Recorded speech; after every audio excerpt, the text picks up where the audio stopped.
Hello my divine family, her her Mahadev. Freya family में एक बार फिर से आप सभी का स्वागत है। आज हम वीडियो में 12 ज्योतिर्लिंगों के महत्व को समझेंगे और सर्वप्रथम ज्योतिर्लिंग के बारे में बात करेंगे कि पहला ज्योतिर्लिंग कौन सा है, कहाँ है, उसका महत्व क्या है। इसी श्रृंखला में हम अलग अलग ज्योतिर्लिंगों के बारे में अलग अलग वीडियो में जानेंगे। तो बने रहिए मेरे साथ मेरे चैनल पर, जिससे आप हर ज्योतिर्लिंग के बारे में सारी महत्वपूर्ण जानकारियाँ प्राप्त कर सकें। पुराणों में कहा गया है कि जब तक महादेव के इन 12 ज्योतिर्लिंग के दर्शन नहीं कर लेते, आपका आध्यात्मिक जीवन पूर्ण नहीं हो सकता। हिंदू मान्यताओं के अनुसार ज्योतिर्लिंग कोई सामान्य शिवलिंग नहीं है। ऐसा कहा जाता है कि इन सभी 12 जगहों पर भोलेनाथ ने खुद दर्शन दिए थे, तब जाकर वहाँ ये ज्योतिर्लिंग उत्पन्न हुए थे। ज्योतिर्लिंग एक संस्कृत शब्द है जिसका अर्थ है रोशनी का प्रतीक। भारत के 12 ज्योतिर्लिंगों में सबसे बड़ा और प्रथम ज्योतिर्लिंग है सोमनाथ, जो गुजरात में स्थित सोमनाथ भक्तों की श्रद्धा का केंद्र है।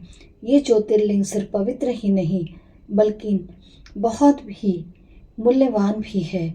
इस ज्योतिर्लिंग को 16 बार तोड़ा गया है और फिर बनाया गया है। सोमनाथ जी की कहानी काफ़ी रोचक है। यह ज्योतिर्लिंग सोमनाथ नामक विश्व प्रसिद्ध मंदिर में स्थापित है। यह मंदिर गुजरात प्रांत के काठियावाड़ क्षेत्र में समुद्र के किनारे स्थित है। पहले यह क्षेत्र प्रभास क्षेत्र के नाम से जाना जाता था। वहीं भगवान श्री कृष्ण ने जरा नामक व्याध के बाण को निमित्त बनाकर अपनी लीला का संवरण किया था। यहाँ के ज्योतिर्लिंग की कथा पुराणों में इस प्रकार दी हुई है। अब हम जानते हैं कि सोमनाथ ज्योतिर्लिंग इतना महत्वपूर्ण क्यों है, इसकी पुराणों में क्या कथा कही गई है। दक्ष प्रजापति की 27 कन्याएं थीं। उन सभी का विवाह चंद्र देवता के साथ हुआ था, किंतु चंद्रमा का समस्त अनुराग उनमें एक केवल रोहिणी के प्रति ही रहता था। उनके इस कार्य से दक्ष प्रजापति की अन्य कन्याओं को बहुत कष्ट रहता था। उन्होंने अपनी यह व्यथा कथा अपने पिता को सुनाई। दक्ष प्रजापति ने इसके लिए चंद्रदेव को बहुत प्रकार से समझाया, किंतु रोहिणी के वशीभूत उनके हृदय पर इसका कोई प्रभाव ही नहीं पड़ा। अंततः दक्ष ने क्रुद्ध होकर इन्हें क्षय हो जाने का शाप दे दिया। इस शाप के कारण चंद्रदेव तत्काल क्षयग्रस्त हो गए। उनके क्षयग्रस्त होते ही पृथ्वी पर शुद्धा शीतलता वर्षण का उनका सारा कार्य रुक गया। चारों ओर त्राही त्राही मच गई। चंद्रमा भी बहुत दुखी और चिंतित थे। उनकी प्रार्थना सुनकर इंद्र आदि देवता तथा वशिष्ठ आदि ऋषिगण उनके उद्धार के लिए पितामह ब्रह्मा जी के पास गए। सारी बातों को सुनकर ब्रह्मा जी ने कहा, चंद्रमा अपने शाप विमोचन के लिए अन्य देवों के साथ पवित्र प्रभास क्षेत्र में जाकर मृत्युंजय भगवान की आराधना करें।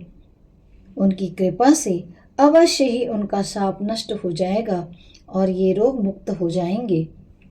उनके कथनानुसार चंद्रदेव ने मृत्युंजय भगवान की आराधना का सारा कार्य पूरा किया।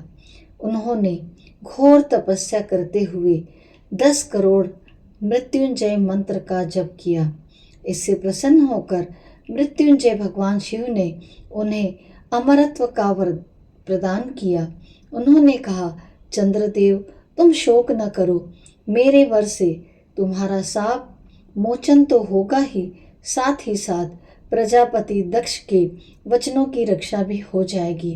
कृष्ण पक्ष में प्रतिदिन तुम्हारी एक एक कला क्षीण होगी, किंतु पुनः शुक्ल पक्ष में उसी क्रम में तुम्हारी एक एक कला बढ़ जाया करेगी।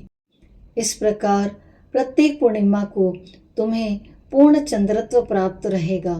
चंद्रमा को मिलने वाले पितामह ब्रह्मा जी के इस वरदान से सारे लोकों के प्राणी प्रसन्न हो उठे। सुधाकर चंद्रदेव पुनः 10 दिशाओं में शुद्धा वर्णका का कार्य पूर्ववत करने लगे।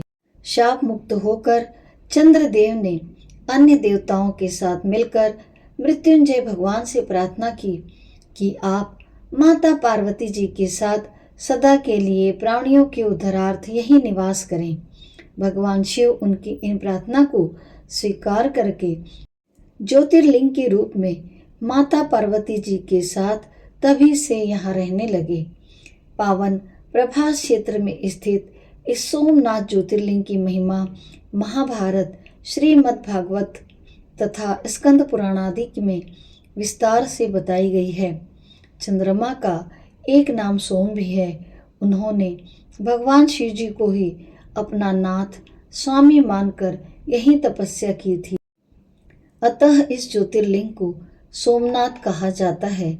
इसके दर्शन, पूजन, आराधना से भक्तों के जन्म जन्मांतर के सारे पाप दुष्कृत्य विनष्ट हो जाते हैं।